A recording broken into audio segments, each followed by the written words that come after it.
আসসালামু আলাইকুম ওয়া রাহমাতুল্লাহি ওয়া বারাকাতুহু। সুপ্রিয় দর্শক শ্রোতা ভাই বোনেরা, কাছে কিংবা দূরে, দেশে কিংবা প্রবাসে যারা আমাদের সাথে যুক্ত হয়েছেন সবাইকে আন্তরিক শুভেচ্ছা ও অভিনন্দন। দর্শক, আজ আমরা আলোচনা করব জীবন সংশ্লিষ্ট গুরুত্বপূর্ণ একটি স্বপ্নের ব্যাখ্যা নিয়ে। সেটা হলো, স্বপ্নে দাঁত পড়ে যেতে দেখলে কি হয়? স্বপ্নে দাঁত পড়ে যেতে দেখা এটা কি ভালো লক্ষণ না খারাপ লক্ষণ? এ ধরনের স্বপ্ন কি আমাদের জীবনে অনাবিল সুখ শান্তি বয়ে আনবে নাকি অকল্যাণ আর অনিষ্টতা চেপে বসবে? দর্শক, বিষয়টি নিয়ে বিস্তারিত কথা বলবো আমরা স্বপ্নের নির্ভরযোগ্য কিতাব তাফসিরুল আহলাম, তাবিরুর রুইয়া, তাবিরে সাদেক, ইসলাম আর ফালনামা, সুলেমানি খাবনামা সহ আরো বিভিন্ন প্রকার গ্রন্থ থেকে। তবে এর পূর্বে আপনাদের কাছে একটি নিবেদন থাকবে, আপনারা যদি আমাদের চ্যানেল কিংবা পেজে নতুন হয়ে থাকেন অবশ্যই চ্যানেলটি সাবস্ক্রাইব করে পেজটি ফলো দিয়ে রাখবেন। দর্শক, তাফসিরুল আহলাম গ্রন্থে উল্লেখ করা হয়েছে, স্বপ্নে যদি কেউ দাঁত পড়ে যেতে দেখে তাহলে এর দ্বারা বোঝা যায় তিনটে জিনিস। এক নম্বর হলো যে সে হঠাৎ করে অসুস্থ হয়ে পড়বে। এই অসুস্থতা তার ছোট বড় যে কোনো প্রকারের হতে পারে, শারীরিকভাবেও হতে পারে, মানসিকভাবেও হতে পারে।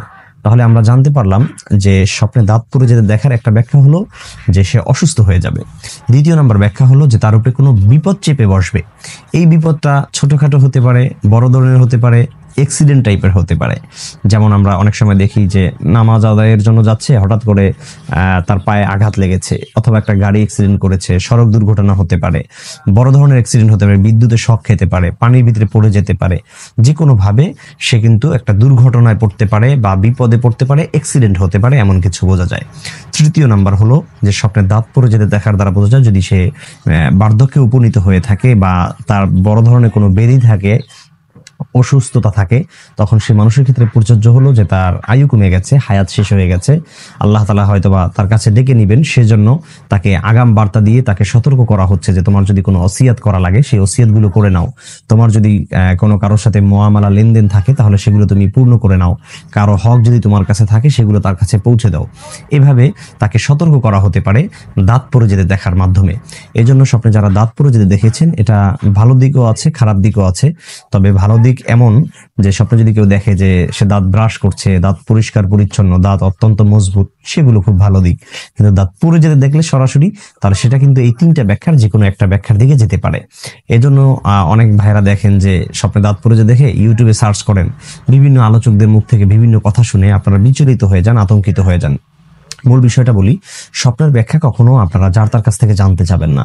স্বপ্নের ব্যাখ্যা জানার জন্য নির্ভরযোগ্য এবং যারা এই তাবির রুইয়ার উপরে জ্ঞান রাখেন, ইলম রাখেন, তাদের কাছ থেকেই জানা উচিত।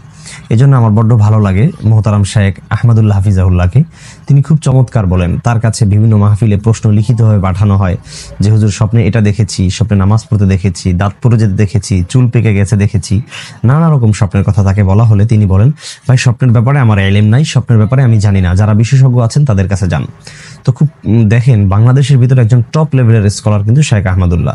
তার মতন মানুষ যখন বলে যে আমি জানি না, তখন এই জিনিসটা আমাকে খুব চিন্তিত করে, খুব ভাবিয়ে তোলে যে আসলে ওনার ভিতরে কি পরিমাণ বিনয়ী, আল্লাহ তাআলা কি পরিমাণ তাওয়াজু দান করেছেন যে উনি একটা বিষয় জানেন না, খুব সহজে সিম্পলি তিনি বলে দিলেন যে আমি এটা জানি না, যারা জানে তাদের কাছে যান। তো শেখ আহমদুল্লাহ যদি না জানে তাহলে বাংলাদেশের কে জানবে? এমন কিন্তু প্রশ্ন আমাদের আসতে পারে। কিন্তু মূল বিষয়টা হলো ভাই, যে সব জিনিসই যে একজন মানুষ জানবে বিষয়টা এমন না। এক একজন এক এক ডিপার্টমেন্টে বড় হয়ে থাকে, এক একজন মানুষ এক এক বিভাগে তিনি টপে যেতে পারেন। যেমন যদি আমরা বলি মুফতির দিক থেকে সবথেকে বড় মুফতিকে, মুফতি আব্দুল মালিক হাফিজাহুল্লাহ। আমরা যদি বলি যে আলেমদের ভিতরে সব থেকে বড় লেখককে, এটার ভিতরে থাকতে পারে হযরত মাওলানা আব্দুল ফাত্তাহ মোহাম্মদ আবু ইয়াহিয়া, তিনি আসতে পারেন, মাওলানা জয়নুল আবিদিন আসতে পারেন, মাওলানা হিমায়তুদ্দিন আসতে পারেন। এভাবে বড় বড় লেখক যারা আছেন, এখন বর্তমান সময় মাওলানা শরীফ মোহাম্মদ মুসা আল হাফিজ আসতে পারেন। এভাবে এখন আপনি যদি বলেন যে সবচেয়ে বড় লেখক শেখ আহমদুল্লাহ, সবচেয়ে বড় ব্যাখ্যাকারক শেখ আহমদুল্লাহ, সবচেয়ে বড় মুফতি শেখ আহমদুল্লাহ, তাহলে সেটা আপনার ভুল।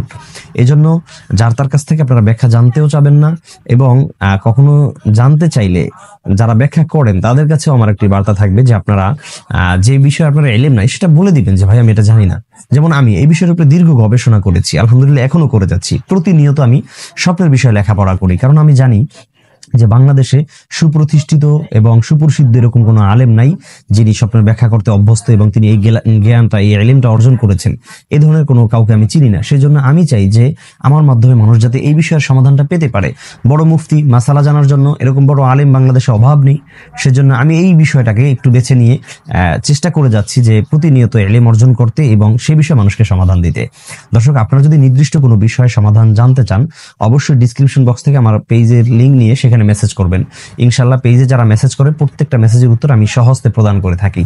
দর্শক, আল্লাহ তাআলা আমাদের সবাইকে আর রুইয়াতুস সালিহা, ভালো স্বপ্ন দেখে সেগুলো আমাদের জীবনে বাস্তবায়ন করা ও উপভোগ করার তৌফিক দান করুন। আলবিদা, মা আসসালামা।